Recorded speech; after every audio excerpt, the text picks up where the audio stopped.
Sophonie, chapitre 1. La parole de l'Éternel qui fut adressée à Sophonie, fils de Cushi, fils de Guédalia, fils d'Amaria, fils d'Ézéchias, au temps de Josias, fils d'Amon, roi de Juda. Je détruirai tout sur la face de la terre, dit l'Éternel. Je détruirai les hommes et les bêtes, les oiseaux du ciel et les poissons de la mer, les objets de scandale et les méchants avec eux. J'exterminerai les hommes de la face de la terre, dit l'Éternel. J'étendrai ma main sur Juda et sur tous les habitants de Jérusalem.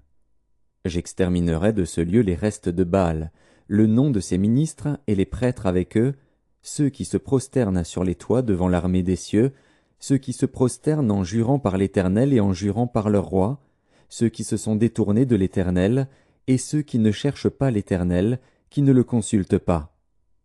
Silence devant le Seigneur, l'Éternel, car le jour de l'Éternel est proche, car l'Éternel a préparé le sacrifice, il a choisi ses conviés. Au jour du sacrifice de l'Éternel, je châtierai les princes et les fils du roi, et tous ceux qui portent des vêtements étrangers. En ce jour-là, je châtierai tous ceux qui sautent par-dessus le seuil, ceux qui remplissent de violence et de fraude la maison de leur maître. En ce jour-là, dit l'Éternel, il y aura des cris à la porte des poissons, des lamentations dans l'autre quartier de la ville, et un grand désastre sur les collines. Gémissez, habitants de Maktesh, car tous ceux qui trafiquent sont détruits, tous les hommes chargés d'argent sont exterminés. En ce temps-là, je fouillerai Jérusalem avec des lampes, et je châtierai les hommes qui reposent sur leur lit, et qui disent dans leur cœur, « L'Éternel ne fait ni bien ni mal. » Leurs biens seront au pillage, et leurs maisons seront dévastées. Ils auront bâti des maisons qu'ils n'habiteront plus. Ils auront planté des vignes dont ils ne boiront plus le vin. Le grand jour de l'Éternel est proche. Il est proche. Il arrive en toute hâte. Le jour de l'Éternel fait entendre sa voix, et le héraut pousse des cris amers. Ce jour est un jour de fureur, un jour de détresse et d'angoisse, un jour de ravage et de destruction, un jour de ténèbres et d'obscurité, un jour de nuées et de brouillard, un jour où retentiront la trompette et les cris de guerre contre les villes fortes et les tours élevées. Je mettrai les hommes dans la détresse, et ils marcheront comme des aveugles, parce qu'ils ont péché contre l'Éternel. Je répandrai leur sang comme de la poussière, et leur chair comme de l'ordure. Ni leur argent ni leur or ne pourront les délivrer au jour de la fureur de l'Éternel. Par le feu de sa jalousie, tout le pays sera consumé, car il détruira soudain tous les habitants du pays. Sophonie, chapitre 2. Rentrez en vous-même, examinez-vous, nation sans pudeur, avant que le décret s'exécute et que ce jour passe comme la balle, avant que la colère ardente de l'Éternel fonde sur vous, avant que le jour de la colère de l'Éternel fonde sur vous. Cherchez l'Éternel, vous tous, humbles du pays, qui pratiquez ses ordonnances. Recherchez la justice, recherchez l'humilité. Peut-être serez-vous épargnés au jour de la colère de l'Éternel. Car Gaza sera délaissée, Ascalon sera réduite en désert, Asdod sera chassé en plein midi, Écron sera déraciné. Malheur aux habitants des côtes de la mer, à la nation des Kérétiens. L'Éternel a parlé contre toi, Canaan, pays des Philistins. Je te détruirai, tu n'auras plus d'habitants. Les côtes de la mer seront des pâturages, des demeures pour les bergers, et des parcs pour les troupeaux. Ces côtes seront pour les restes de la maison de Juda. C'est là qu'ils paîtront. Ils reposeront le soir dans les maisons d'Ascalon. Car l'Éternel, leur Dieu, ne les oubliera pas, et il ramènera leurs captifs. J'ai entendu les injures de Moab et les outrages des enfants d'Ammon, quand ils insultaient mon peuple et s'élevaient avec arrogance contre ses frontières. C'est pourquoi je suis vivant, dit l'Éternel des armées, le Dieu d'Israël. Moab sera comme Sodome, et les enfants d'Ammon comme Gomorrhe, un lieu couvert de ronces, une mine de sel, un désert pour toujours. Le reste de mon peuple les pillera, le reste de ma nation les possédera. Cela leur arrivera pour leur orgueil, parce qu'ils ont insulté et traité avec arrogance le peuple de l'Éternel des armées. L'Éternel sera terrible contre eux, car il anéantira tous les dieux de la terre. Et chacun se prosternera devant lui dans son pays, dans toutes les îles des nations. Vous aussi, Éthiopiens, vous serez frappés par mon épée.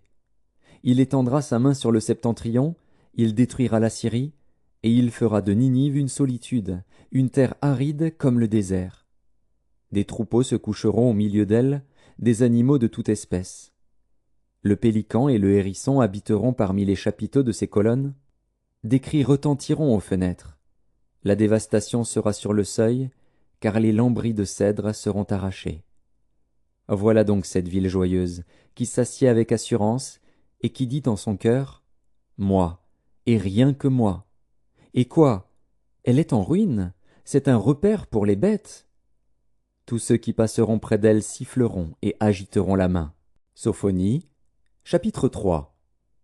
Malheur à la ville rebelle et souillée, à la ville pleine d'oppresseurs. Elle n'écoute aucune voix, elle n'a point égard à la correction.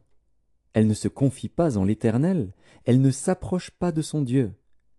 Ses chefs au milieu d'elle sont des lions rugissants. Ses juges sont des loups du soir qui ne gardent rien pour le matin. Ses prophètes sont téméraires, infidèles.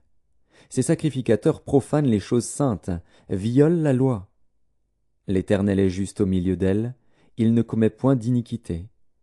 Chaque matin il produit à la lumière ses jugements, sans jamais y manquer.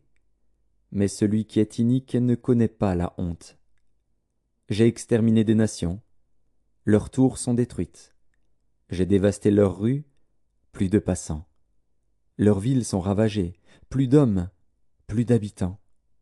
Je disais, si du moins tu voulais me craindre, avoir égard à la correction, ta demeure ne serait pas détruite, tous les châtiments dont je t'ai menacé n'arriveraient pas. Mais ils se sont hâtés de pervertir toutes leurs actions. Attendez-moi donc, dit l'Éternel, au jour où je me lèverai pour le butin, car j'ai résolu de rassembler les nations, de rassembler les royaumes, pour répandre sur eux ma fureur, toute l'ardeur de ma colère. Car par le feu de ma jalousie tout le pays sera consumé. Alors je donnerai au peuple des lèvres pures, afin qu'ils invoquent tous le nom de l'Éternel, pour le servir d'un commun accord. D'au-delà des fleuves de l'Éthiopie, mes adorateurs, mes dispersés, m'apporteront des offrandes. En ce jour-là, tu n'auras plus à rougir de toutes tes actions par lesquelles tu as péché contre moi. Car alors j'ôterai du milieu de toi ceux qui triomphaient avec arrogance, et tu ne t'enorgueilliras plus sur ma montagne sainte. Je laisserai au milieu de toi un peuple humble et petit, qui trouvera son refuge dans le nom de l'Éternel. Les restes d'Israël ne commettront point d'iniquité, ils ne diront point de mensonge, et il ne se trouvera pas dans leur bouche une langue trompeuse. Mais ils paîtront, ils se reposeront, et personne ne les troublera. Pousse des cris de joie, fille de Sion, pousse des cris d'allégresse, Israël. Réjouis-toi et triomphe de tout ton cœur, fille de Jérusalem. L'Éternel a détourné tes châtiments, il a éloigné ton ennemi. Le roi d'Israël, l'Éternel, est au milieu de toi. Tu n'as plus de malheur à éprouver. En ce jour-là, on dira à Jérusalem, « Ne crains rien.